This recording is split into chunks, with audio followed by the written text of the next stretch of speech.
여호수아서가 몇 번째 책입니까? 구약 성경에서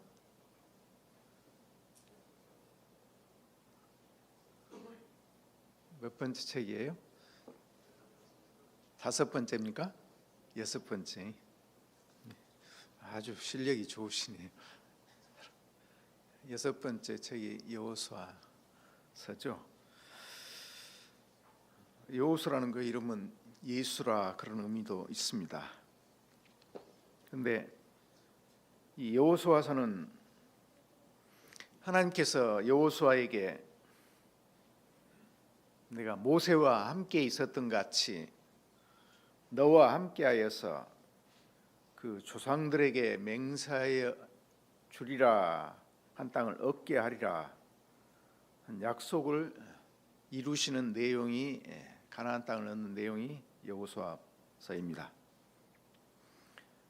그 들어가기 전에 바로 입성하기 전에 하나님께서 여호와의 군대 장관이 나타나서 내 발에 신을 벗으라 그러면서 이 싸움은 너희들이 싸우는 싸움이 아니라 여호와의 싸움이라고 하십니다. 여호와의 싸움이라는 것을 보여주시기 위해서 제일 동편에서 이스라엘 들어가는데 가장 맞닥뜨린 성이 여리고성이었습니다. 그 여리고성에서 하나님께서는 여리고성을 무너뜨리는데 결코 사람의 능력으로가 아니라 매일 6번 6일 동안은 한 번씩 6번 돌고 7일째는 7번 돌면서 소리를 지르자마자 성이 무너졌습니다. 그리고 나서 이제는 아이성을 바로 그 옆에 아이성이 있는데 아이성은 아간의 죄로 인해서 패배하였습니다. 아간의 죄를 제거하고 나자 또한 승리를 거두었습니다. 아이성을 정복하고 나서 바로 뒤에 세겜에 있는 그리심산과 에발산에서 율법을 다 낭독하여서 축복과 저주의 언약을 새롭게 다짐하고 갱신하였습니다. 이렇게 언약을 새롭게 그렇게 갱신한 목적은 이스라엘이 시내산에서 받은 언약을 그 언약을 사명을 이루기 위해서였습니다. 그런데 언약을 하나님의 말씀을 지키려면 먼저 해야 될 것이 무엇이었냐면 가나안을 정복해야 했습니다.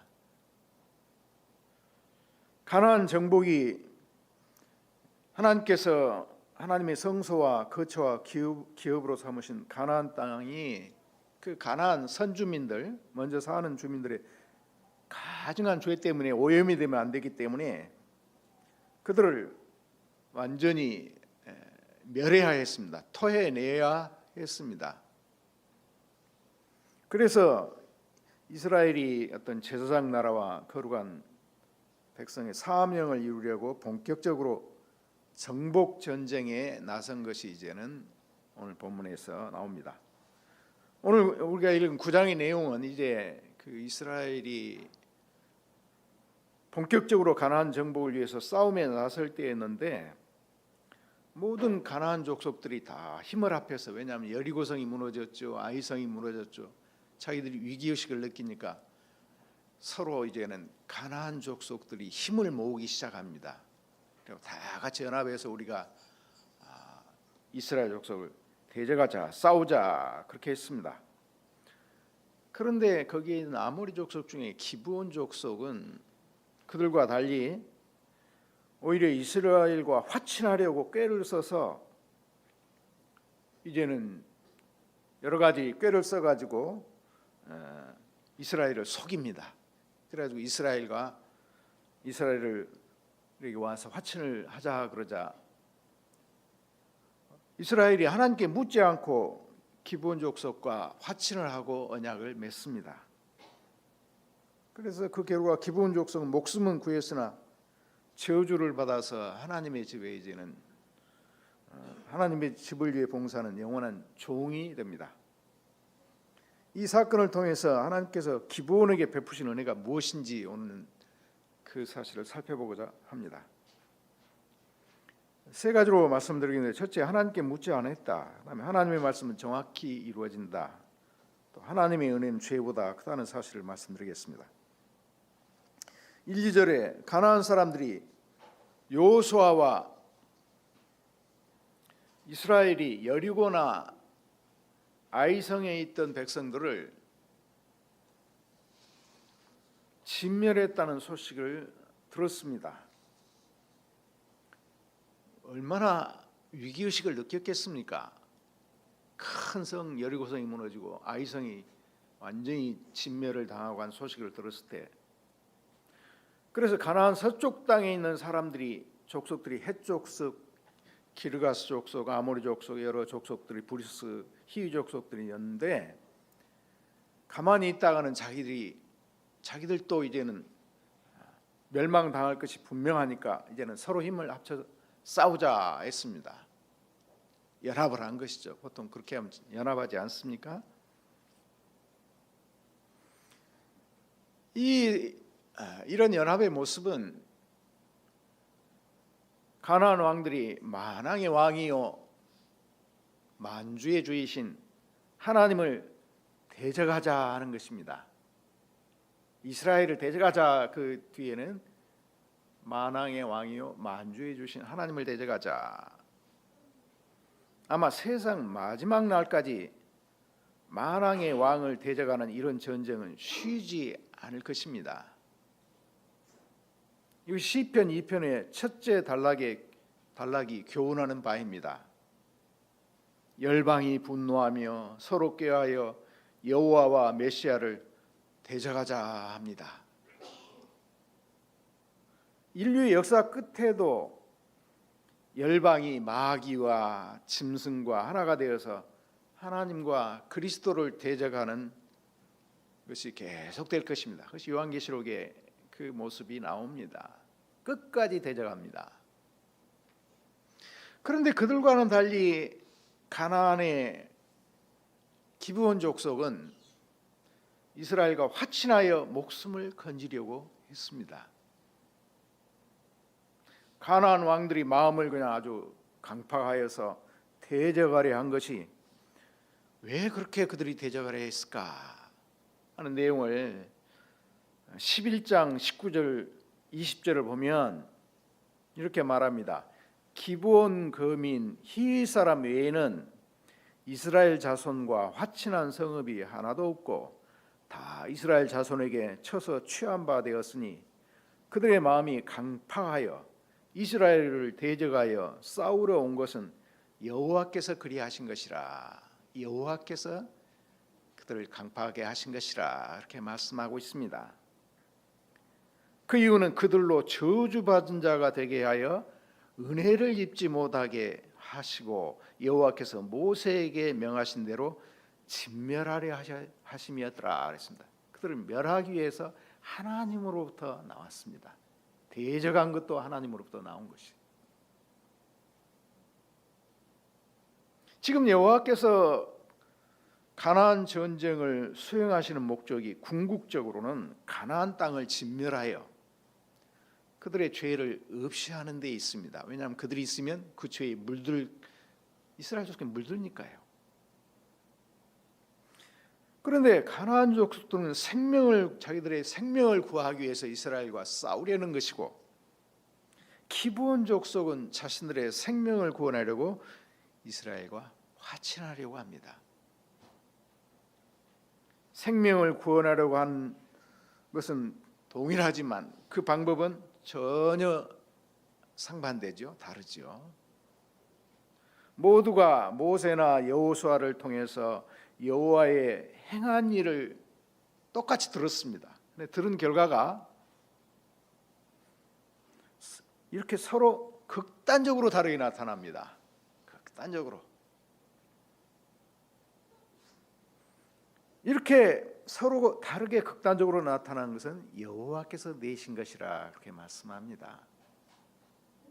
예수를 믿는 것도 여호와께서 내신 것이고 예수를 거역한 것도 여호와께서 내신 것이라 하는 사실을 우리에게 말씀하고 있습니다. 우리 인생들의 치도간 죄가 모두가 다 똑같습니다. 죄가 다르지 않습니다. 그런데도 죄가 다르지 않음에도 불구하고 기본에게는 긍휼을 베풀어 은혜를 베풀려 하신 것이고, 다른 왕들은 그 죄 가운데 멸망하도록 내어버려 두신 것입니다. 그래서 로마서 1장 18절 이하에 보면, 9장 17절 18절로 보면 하나님께서 하시고자 하는 자를 긍휼히 여기시고 하고자 하시는 자를 강팍해 하신다고 말씀하십니다. 당시 기브온 족속은 자기 족속들이 살기 위해서 꾀를 내었습니다. 이 꾀, 오르마라는 단어인데 이것이 나쁜 단어로 쓰지는 않습니다. 상당히 중립적인 단어로 여호수아가 쓰는데, 결국 화친을 이루기 위해서 거짓을 꾸몄습니다. 기브온 사람들이 자신들이 멸망당하지 않기 위해서 낸 꾀는 무엇이었습니까? 그들은 일부러 먼 데서 온 것처럼 속이기 위해서 낡은 신발, 찢어진 포도주 가죽 부대, 곰팡이 핀 빵을 가지고 멀리서 온 것처럼 찾아왔습니다. 그러면서 여호와의 명성을 우리가 멀리서 듣고 이스라엘과 동맹을 맺기 위해서 아주 먼 데서 찾아왔다고 주장을 하였습니다. 이스라엘 백성의 대표인 족장들은 화친을 청하려 온 너희들이 우리 중에 거한들 한데, 가까운 데 거한들 한데 하는 사실을 들어서 거부하려고 합니다. 그래서 여호수아가 그들에게 물어보기를, 너희는 누구며 어디서 왔으며 어디서 왔느냐 하고 물어봅니다. 그들은 대답하기를, 자신들이 여호와가 애굽에서 행하신 모든 일과 또 요단 동쪽에 있는 아모리 사람의 두 왕들 곧 헤스본 왕 시혼과 아스타롯에 있는 바산 왕 옥에게 행하신 모든 일을 들었기 때문에 왔다고 말합니다.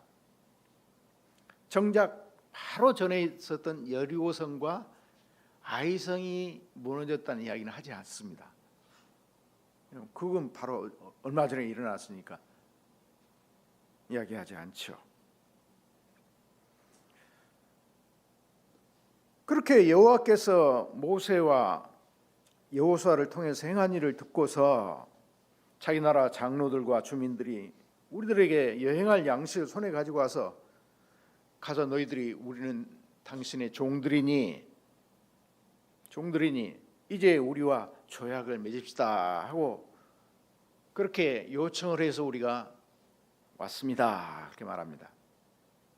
그리고 자신들이 멀리서 왔기 때문에 자신들이 가지고 온 이 떡은 이곳에 올 때 집에서 아주 뜨거운 양식으로 만들어서 가지고 왔으나 보십시오, 이제 말랐습니다. 곰팡이가 피었습니다. 또 포도주를 담은 이 가죽 부대도 새 것이었는데 오다 보니까 찢어지게 되었고, 우리가 입은 이 옷과 신도 여행이 매우 길므로 낡아졌습니다 하고 그 증거를 보입니다. 그래야 여호수아를 비롯하여 이스라엘 지도자들이 그들이 아주 가까운 곳에서 살고 있는 자들인 것을 전혀 알아차리지 못하고 서고와 넘어갔습니다. 그 지도를 보면 여리고성, 아이성, 그 조금 더 가면 기브온이 있습니다. 서쪽으로 조금 더 가면 아주 가까워요. 3일 길이에요. 그래서 어떻게 합니까? 14절을 보면 14절 같이 한번 읽어볼까요? 14절, 15절 무리가 그들의 양식을 취하고 어떻게 할 것을 여호와께 묻지 아니하고 여호수아가 곧 그들과 화친하여 그들을 살리리라는 언약을 맺고 회중 족장들이 그들에게 맹세하였더라 그랬습니다. 그들은 양식을 취하고 묻지 않고 언약을 맺었습니다. 서로 가장 중요한 일에 여호수아와 이스라엘 백성들이 자신들의 지혜를 믿고 주님께 여쭙지 않았습니다. 아이성에서도 그랬죠. 민수기 27장에서 여호수아가 모세의 뒤를 이어 이스라엘의 지도자가 되라는 사명을 받았을 때 어떻게 그 직책을 수행하라고 지시를 받았습니까? 그때 하나님께서 지시를 하시는데 어떻게 지시하시느냐? 주님께서는 민수기 27장 21절에서 그는 제사장 엘르아살 앞에 설 것이요 엘르아살은 그를 위하여 우림의 판결법으로 여호와 앞에 물을 것이며 그와 온 이스라엘 자손 곧 온 회중은 엘르아살의 말을 쫓아 나가며 들어올 것이라고 지시하셨습니다. 우림과 두면 대제사장이 가슴에 차고 있는 흉배였는데 주어진 상황에서 신의 뜻을 결정하기 위해서 사용했습니다. 많은 추석가들은 그것들이 두 개의 돌, 그 중에서 하나는 밝은 색이고 하나는 어두운 색이었다고 합니다. 대제사장은 두 개의 돌을 던짐으로써 하나님 뜻을 결정할 수가 있었는데 하나는 어두운 색이고 하나는 밝은 색이었습니다. 밝은 색이 나오면 예, 어두운 색이 나오면 아니요 하고 그렇게 직접 대답을 들을 수 있었습니다. 결정할 수가 있었습니다. 그러고 나서 이스라엘 자손은 엘르아살의 말을 쫓아서 나아가고 멈추고 들어올 것이라고 합니다. 나아가고 들어오고, 그 말은 그들이 아침에 집을 떠날 때에도 하나님의 말씀을 듣고 나아가서 살 때에도 역시 그곳에서도 하나님의 말씀을 따라서 일상생활을 살아가고 돌아오라는 말입니다. 들어가고 나가고 출입을 지킨다는 말, 그 말이에요. 나갈 때도 하나님 말씀을 가지고 나가고 살 때도 하나님 말씀 가지고 살고 들어오라 할 것이. 만약에 그 당시에 여호수아가 대제사장을 통해서 그 하나님의 말씀대로 우림과 둠밈으로 물어보았다면 어떻게 됐을까요? 물어보았다면 기본 족속이 속이고 있다는 사실이 드러났을 겁니다. 그 결과 화해 조약을 맺지도 않고 멸절시켰을 겁니다. 이미 신명기 7장 1, 2절에서 너는 가나안 족속들과 계약을 맺지 말며 그들에게 자비를 베풀지 말지니라고 명령하셨기 때문입니다. 절대 가나안 족속은 자비를 베풀지 말라. 그럼에도 여호수아와 이스라엘 백성은 그들에게 속아서 그들이 가져온 양식을 취하고 여호와께 묻지 아니했습니다. 이스라엘 사람들이 그들의 양식을 받았다는 것은 그 말은 언약을 맺기로 결정했다는 것입니다. 그런데 바로 이 말 뒷부분에서 이스라엘의 죄를 지적합니다. 그 죄는 뭡니까? 어떻게 할 것을 여호와께 묻지 않았다. 딱 죄를 지적합니다. 여호와께 묻지 않았다. 이스라엘 사람들이 기본 사람들이 그렇게 해서 이제는 묻지 않은 것이 죄인데 훗날 예레미야가 이스라엘 백성들에게 절대 가나안 땅을 떠나지 말아라, 항복하고 오히려 바벨론에서 머무르라 그랬는데도 불구하고 그 백성들이 하나님의 뜻을 묻지도 않고 자기 임의대로 판단을 해가지고 애굽으로 피난해서 내려갔습니다. 자기들이 살려고. 이런 그들의 죄에 대해서 여호와 하나님은 다음과 같이 책망을 하셨습니다. 여호와께서 이르시되 폐허간 자식들은 화 있을진저 그들이 계교를 베푸나 꾀를 내나 나로 말미암지 아니하며 맹약을 맺으나 나의 영으로 말미암지 않고 죄에 죄를 더하도다. 그들이 바로의 세력 안에서 스스로 강하려 하며 애굽의 그늘에 피하려 하며 하여 애굽으로 내려갔을 때 나의 입에 묻지 아니하였다. 이렇게 그들의 죄가 뭐냐? 여호와께 묻지 않았다는 것이. 그래 애굽으로 피신 가서 오히려 살려고 갔는데 애굽까지 바벨론에 가서 그들을 패망시켰지 않습니까? 다 죽였지 않습니까? 이들은 바로 8장에서 언약을 바로 세겜에서 에발산과 그리심산에서 언약을 갱신하고도 여호와께 묻지 않고 스스로의 지혜로 판단을 하고 갑니다. 우리 역시 하나님의 지혜와 인도를 구하지 않고 함부로 결정 내릴 때 우리는 반드시 실패하여 넘어질 위험이 아주 큽니다. 아무리 오랜 신앙생활을 했을지라도 여러분이 그게 중요한 거 아니에요. 여호수아가 얼마나 오랫동안 하나님의 기적을 이적을 보고 하나님의 일을 행해온 사람인데 말이죠. 여러분, 분명히 우리는 지금 오늘날 우림과 둠임을 가지고 오늘날 물어보지는 않습니다. 뭘 우리가 가지고 있습니까? 하나님의 더 확실한 하나님의 말씀을 우리는 가지고 있습니다. 하나님의 말씀인 잠언 3장 5절 6절에서 모든 하나님의 백성들을 위한 지침을 제시했습니다. 너는 마음을 다하여 여호와를 신뢰하고 내 명철을 의지하지 말라. 너는 범사에 그를 인정하라. 그리하면 내 길을 인도하시리라 하고 말씀하십니다. 성경에서는 온 마음을 다하여 여호와를 의지하고 자신의 명철을 의지하지 말아라. 너의 명철을 의지하지 말라고 하십니다. 곧 자기 자신을 믿거나 의지하지 말라는 것이에요. 잠언 28장 26절에서도 자기 마음을 믿는 자는 미련한 자라 그랬습니다. 자기를 믿는 자는 미련한 자라. 여기 내 명철을 의지하지 말라. 여기서 명철이라는 반어라는 단어는 여호와를 경외하는 데서 오는 명철이 아닙니다. 이것은 그 신앙이 배제된 자신을 부추기는 세상적인 지혜와 지식적인 교만을 말합니다. 세상적인 지식, 교만. 진정한 명철은 뭡니까? 진정한 하나님 안에 원하는 명철은 하나님과 그분의 뜻을 알고 그분을 의지하며 그분에 순종하며 살아감으로써 얻어지는 신앙적인 산물인 지혜입니다. 하나님을 순종할 때 거기서 얻은 지혜, 명철을 말합니다. 그리고 범사에 그를 인정하라. 그래야만 내 길을 지도하시리라 하겠습니다. 우리의 삶의, 여러분의 삶의 일부만, 어떤 부분만, 그것이 아니라 일부가 아니라 대부분도, 모두가 아니라 절대적으로 모든 삶에서 하나님을 인정하라는 것이에요. 일부분, 대부분이 아니라 모든 삶에서 여호와를 인정하라. 우리가 주를 신뢰하고 의지하면 어떻게 하신다고 그랬습니다.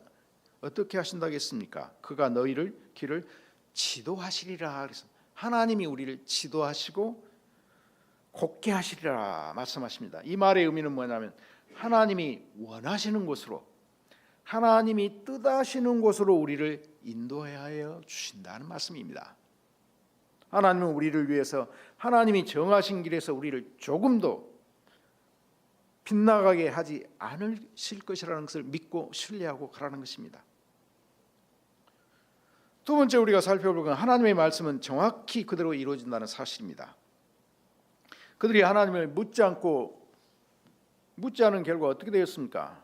하나님의 말씀이 정확하게 이루어지는데 하나님의 말씀은 우리의 유일한 신앙과 실천의 규칙으로서 정확하고 결코 하나님의 말씀 조금도 어긋남이 없습니다. 그 하나님의 말씀이 오류가 없고 정확하다는 것은 기브온 사람들이 이스라엘에게 종살이한 일에서 살펴볼 수가 있습니다. 그들이 종살이하도록 하는 것은 주님께서 노아가 벌거벗었을 때에 비웃었던 그의 아들 함에게 가나안은 저주를 받을지어다.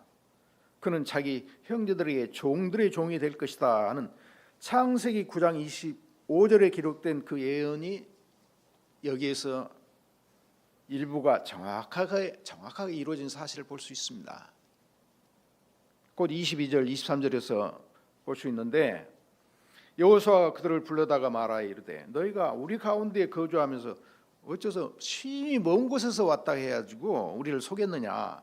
그러므로 너희가 저주를 받나니 너희가 대를 이어 종이 되어 다 내 하나님의 집을 위하여 나무를 패며 물을 깃는 자가 되리라고 하신 것입니다. 이렇게 여호수아와 그 족장들은 여호와께 물어보지 않고 기브온 사람들과 평화 조약을 맺어 그들을 살려주었으며 족장들이 하나님의 이름으로 맹세하여 그것을 비준까지 했습니다. 그런데 3일이 지나자마자 그들이 사는 곳이 바로 드러나고 말았습니다. 3일이 길이 지나서 그 백성들의 반응이 어떻습니까? 18절에 보면 회중의 족장들이 이스라엘의 하나님 여호와로 그들에게 맹세했기 때문에 이스라엘 자손이 그들을 치지 못했습니다. 왜냐하면 화평의 언약을 맺었기 때문에. 그래서 족장들과 여호수아를 원망합니다. 여호수아 족장들은 19절 20절에서 어떻게 합니까? 모든 족장이 온 회중에게 이르되 우리가 이스라엘 하나님 여호와로 그들에게 맹세하였은즉 이제 그들을 건드리지 못하리라. 우리가 그들에게 맹세한 맹약으로 말미암아 진노가 우리에게 임할까 하노니 이렇게 행하여 그들을 살리리라 하고 그들을 살려두었습니다. 이미 맹세를 했기 때문에, 언약을 맺었기 때문에 죽일 수가 없었습니다. 지도자들이 하나님의 이름으로 맹세하지 않았더라면 어떻게 했을까요?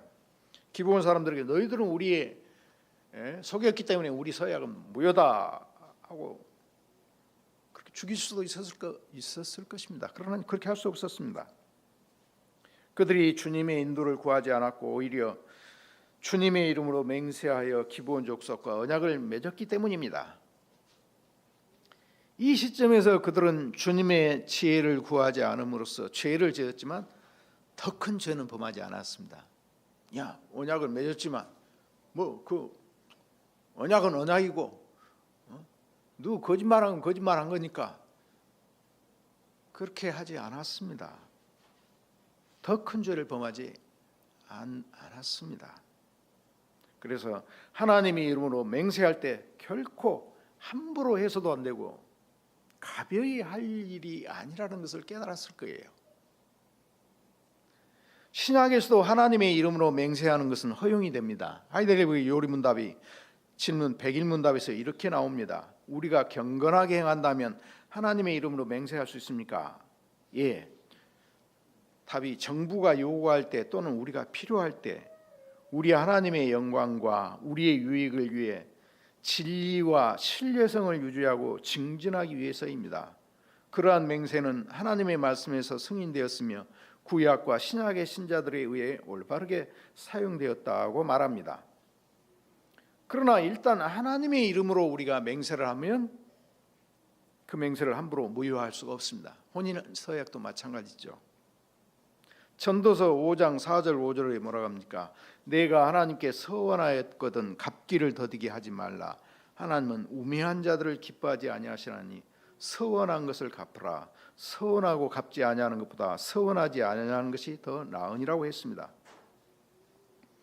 아무리 세월이 흘러도 여러분, 아무리 세월이 흘러도 하나님께 맹세하고 서약한 것은 반드시 지켜야 한다는 사실을 우리는 이스라엘의 역사에서 살펴볼 수 있습니다. 이스라엘 왕인 사울과 그 아들들을 통해서 확인되었는데 사무엘하 21장 1절에 보면 다윗 시대에 계속해서 3년이나 기근이 들었습니다. 다윗이 하나님께 간구했습니다. 하나님, 왜 이렇게 기근이 듭니까? 무슨 이유 때문에 이렇게 기근이 듭니까? 하니까 하나님께서 대답하시기를 사울과 피를 흘린 그의 집으로 말미암으니 그가 기브온 사람들을 죽였음이라고 말합니다. 사울이 사무엘하 21장 1절에 보면 기브온 사람은 이스라엘 족속이 아니요 그들은 아모리 사람 중에서 남은 자라. 이스라엘 족속들이 전에 그들에게 맹세하였거늘 사울이 이스라엘과 유다 족속을 위하여 열심히 있으므로 그들을 죽이기를 꾀하였더라. 죽였다는 것이 이스라엘의 이런 놈들은 가나안 족속 죽여야 된다고 죽였습니다. 맹세를 어기고 죽인 것이에요. 몇백 년 뒤에 흐르는 데죠. 이렇게 하나님의 이름으로 맹세한 것을 어기는 것은 참으로 심각한 죄였습니다. 그래서 사무엘하 21장 3절에서 다윗이 그들에게 묻되 내가 너희를 위해서 무엇을 해야 어떻게 속죄해야 너희가 여호와의 기업을 위하여 복을 빌겠느냐 하니까 그들이 사울의 자손들 중에 7을 주라겠습니다. 그래서 다윗이 가장 좀 사울의 그 가까운 그 사람들은 놔두고 무비보시나 이런 놔두고 7을 주어서 그들에게 그들을 죽이고 그렇게 목매달자 7을 그 일 후에 하나님께서 기도를 들으셔서 가뭄을 풀어주십니다. 기근을 풀어주십니다. 기도를 들어주세요. 이와 같이 하나님의 말씀은 정확하게 이루어집니다. 1점이라도 땅에 떨어지지 않고 다 이루어진다고 말씀하신 것처럼 하나님의 약속은 1점이라도 절대 떨어지지 않고 그대로 이루어진다는 사실을 우리에게 말씀하고 있습니다. 하나님의 이 약속은 성경에 하나라도 어디에 하나님의 약속이 이루어지지 않는 것이 하나도 없습니다. 그대로 다 그리스도 안에서는 예만 있고 아니오는 없다 그랬습니다. 정확하게 이루어지는 것입니다. 세 번째 우리가 생각할 것은 하나님의 은혜가 죄보다 크다는 사실입니다. 그 당시 기브온 사람들이 행하는 그 동기를 볼 때, 이 기브온 사람들이 나올 때, 처음에 나올 때 어떤 동기로 나왔느냐? 단지 육신의 멸망을 모면하고 살아남기 위해서 모든 수단을 동원했습니다. 그런 식으로 그들은 당장 세상에서 멸망당하지 않고 세상에서 이생의 생명을 보존하기를 원했습니다. 오늘날 교회에 나온 사람들이 대부분이 어떻습니까? 처음에 나올 때 나오는 동기가 이 땅에서 누리는 건강, 때로는 부, 자식들의 축복, 물질적인 축복, 세상에서 잘 되고 성공에 초점을 맞춘 경우가 아주 많습니다. 그러나 분명 우리는 주님을 구하고 찾는 데는 바른 동기를 가져야 합니다. 여호수아서에서 나합이 하나님과 그 백성들 앞에 나올 때의 동기와 기브온 사람들이 나온 동기를 비교해보면 조금 동기가 다릅니다. 그들이 나올 때 말한 내용은 거의 비슷합니다. 여호수아서 2장 10절과 여호수아 9장 9절 10절에는 이런 내용이 거의 비슷한데, 너희가 애굽에서 나올 때 여호와께서 너희 앞에서 홍해물을 마르게 한 것과 요단 저편에 아모리 사람 두 왕 시온과 옥에게 행한 것을 전멸시킨 걸 우리가 들었다는 말은 똑같이 이야기를 합니다. 그러나 목적은 좀 다른데 기본 족속은 뭐라 하느냐? 여호수아에게 대답하여 가로되 24절을 한번 같이 한번 읽어볼까요? 24절 그들이 여호수아에게 대답하여 가로되 당신의 하나님 여호와께서 그 종 모세에게 명하사 이 땅을 다 당신들에게 주고 이 땅 모든 거민을 당신들 앞에서 멸하라 하신 것이 당신의 종에게 분명히 들리므로 당신들을 인하여 우리 생명을 잃을까 심히 두려워하여 이같이 하였나이다. 무엇 때문에 나왔냐? 이미 하나님 말씀에서 모세를 통해서 멸하라 했고, 그래서 우리도 생명을 잃을까 봐서 살기 위해서 나왔습니다. 그 말이죠. 살기 위해서 나왔습니다.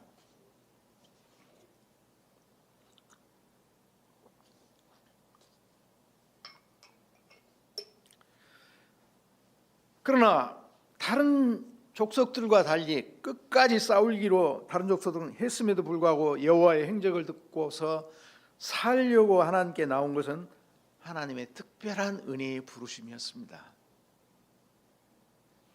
기생 나합이 창녀였을지라도 하나님 앞에 나올 때 하나님의 은혜로 하나님을 믿는 신앙이 받아들여지고 자신이 하나님의 가족으로 입양되리라는 신앙으로 나왔습니다. 그래서 여호수아 2장 10절 12절에 보면 너희의 하나님 여호와는 위로는 또 하늘 아래서도 아래로는 땅에서도 하나님이시라. 위로 하늘에서도 아래서도 유일한 하나님이라. 그렇게 고백하면서 이제 말하노니 내가 너희를 선대했으니 내 아버지 집을 선대하라. 그리고 표를 주라. 그래가지고 표를 줬지 않습니까? 하나님의 가족으로 입양되리라는 것을 그런 믿음으로 나왔습니다. 하나님이 어떤 분인가 알고 나온 거죠. 상천하지 하나님밖에 없다. 그래서 그는 기생 나합은 노예나 나무꾼으로 받아들여진 것이 아니라 예수 그리스도의 인간 조상 중 한 사람으로 이스라엘에게 받아들여졌습니다. 심지어 그는 마태복음 1장 5절에서 예수님의 조상 족보에 되어 있고, 야고보서 2장 25절에나 또한 히브리서 11장 31절에는 창녀 라합이 믿음으로 말미암아 정탐꾼을 영접하였으므로 순종하지 않은 자들과 함께 죽음을 당치 않았다. 믿음으로 나왔다. 그렇게 말하고 있습니다. 그러므로 여기서 우리가 살펴봐야 할 것은 뭡니까? 하나님의 은혜가 우리 죄보다 훨씬 더 크다는 것을 알 수 있습니다. 이는 창녀 나합뿐만 아니라 속아서 맹세했던 이스라엘이나 또 그 이스라엘을 기만하고 속였던 기브온 사람들 모두에게 해당됩니다. 주님께서 당연히 저주받아 멸망당해야 했던 가나안 족속이었던 기브온 족속들에게 은혜를 베풀어서 그들의 목숨을 살려주셨을 뿐만 아니라 측량할 수 없는 은혜와 영적인 축복을 주셨다는 것을 알 수 있습니다. 하나님의 은혜로 저주받아 멸망할 자들이 이스라엘 족속이 되어서 얼마나 귀한 하나님의 성전에서 거룩한 일에 봉사한 아주 필수적인 역할을 했습니다. 여호수아가 그들에게 부여한 역할은 아주 중요한 사역이었습니다.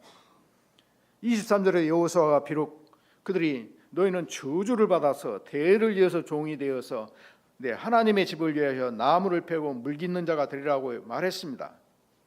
그래서 그들이 택한 곳에서 여호와의 제단을 위해서 물깃는 자로 삼았는데 오늘까지 이르렀다 하면서 여호수아 마지막까지도 그렇게 이르렀다 했습니다. 그런데 어떤 사람들은 시편 84편 10절이 기브온 사람들의 일을 묘사한다고 했습니다. 시편 84편 10절에서는 주의 궁정에서 한 날이 다른 곳에서 첫날보다 나은즉 악인의 장막에 사는 것보다 내 하나님의 성전에 문지기로 있는 것이 좋사오니 했습니다. 비록 하나님 나라에서 문지기가 된다는 것은 가장 낮은 지위입니다. 그렇지만 하나님의 집에 거할 자리가 있다는 것이 얼마나 큰 복인지 모릅니다. 또한 그들은 후에 다윗이 사울을 피해 다닐 때 도움을 주었던 사람들이 되었습니다. 이렇게 저주받은 기브온 족속이 하나님 나라를 위해서 하나님의 백성과 한 몸이 되어서 주의 나라를 세워가는 데 크게 일조를 합니다. 우리가 이런 기브온 족속에 임하는 하나님의 축복을 보는 것은 우리에게 큰 위로가 됩니다. 여러분, 주님을 찾는데 여러분이 처음에 주님을 찾을 때 나올 때 동기가 여러분이 순수하지 않게 그 기브온 족속이 육신의 생명을 얻기 위해서 나왔지 않습니까? 살기 위해서 나왔지 않습니까? 생명을 구원코자 했습니다. 그렇지만 하나님은 그들이 기대하지 않았던 기대조차 할 수 없는 눈으로 보지도 못하고 귀로 듣지도 마음으로 생각지도 못했던 크고 영원하고 변치 않는 신령한 큰 은혜를 베풀어 주셨습니다. 큰 은혜를 베풀어 주셨습니다. 여러분, 우리도 주님 앞에 처음에 나올 때를 생각해 보십시오. 나올 때 여러분이 하나님 나라, 지금 여러분이 알고 있는 하나님 나라, 영원한 나라와 그 죄사함과 그리스도 하나님의 지혜와 의와 생명과 그 풍부한 걸 알고 나왔습니까? 몰랐습니다. 하나도 모르고 그냥 그런 걸 모르고 나왔습니다.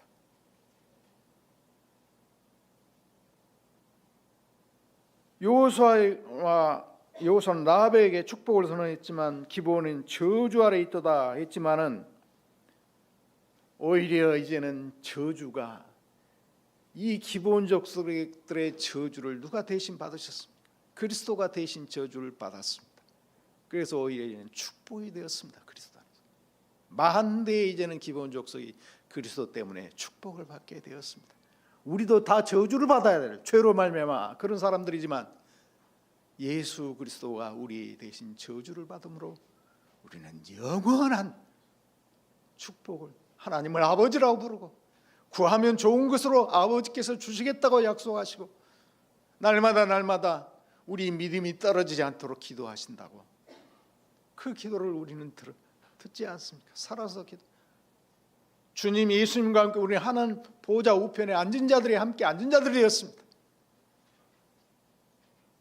그 약속을 받는 자들이다. 그 축복을 받는 자들.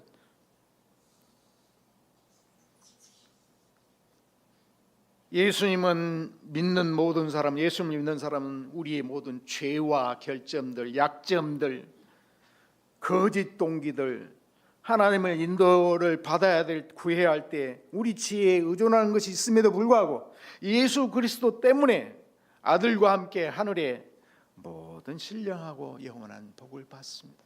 우리 연약함에도 실수하고 넘어짐에도 불구하고. 그래서 우리는 이제는 너희는 왕같은 족속이요, 너희는 택하신 족속이요, 왕같은 제사장들이요, 거룩한 나라요, 그의 소유된 백성이라. 우리는 이제는 이런 은혜를 받았으니 이런 어두운 데서 불러내어 그 귀한 빛에 들어가신 이의 아름다운 덕을 선포하게 하려 함이라고 말씀합니다. 우리에게 베푸신 이 은혜를 우리는 자랑하도록, 만세전에 하나님이 우리에게 선한 일을 하도록 예비하신 일을 우리로 선포하도록 우리를 그 일을 행하도록 부르셨습니다. 기도하시죠. 거룩하신 하나님 아버지, 세상의 수많은 사람들 중에 우리처럼 죄가 많고 연약하고 부조하지만 선한 것이 하나도 없사오니 우리 스스로 주님을 찾아 나온 사람도 하나도 없으며 하나님의 그 사랑과 그리스도의 사랑을 진정으로 깨닫고 나온 것도 아니었습니다. 그러나 이제는 우리가 주님 앞에 나오게 은혜를 나오게 하셨어. 이제는 우리가 눈으로 보지도 못하고 귀로 듣지도 못하고 마음으로 생각지도 못했던 그리스도 안에서 주님과 함께 죽고 주님과 함께 부활 새 생명으로 살고 하나님 보좌의 우편에 앉은 바 되었고 하나님은 아버지라고 부르며 아버지께서 늘 우리와 동행하시고 가장 좋은 것을 주시는 아버지, 우리 기도를 들으시는 아버지, 우리의 연약한 죄를 날마다 자백만 하는 우리 죄를 사하시며 불의에서 깨끗게 하시는 은혜를 주시는 하나님, 우리 안에서 시작하신 이가 예수의 날까지 완성하실 주님을 인하여 찬양합니다. 주 예수님의 이름으로 기도하옵나이다. 아멘.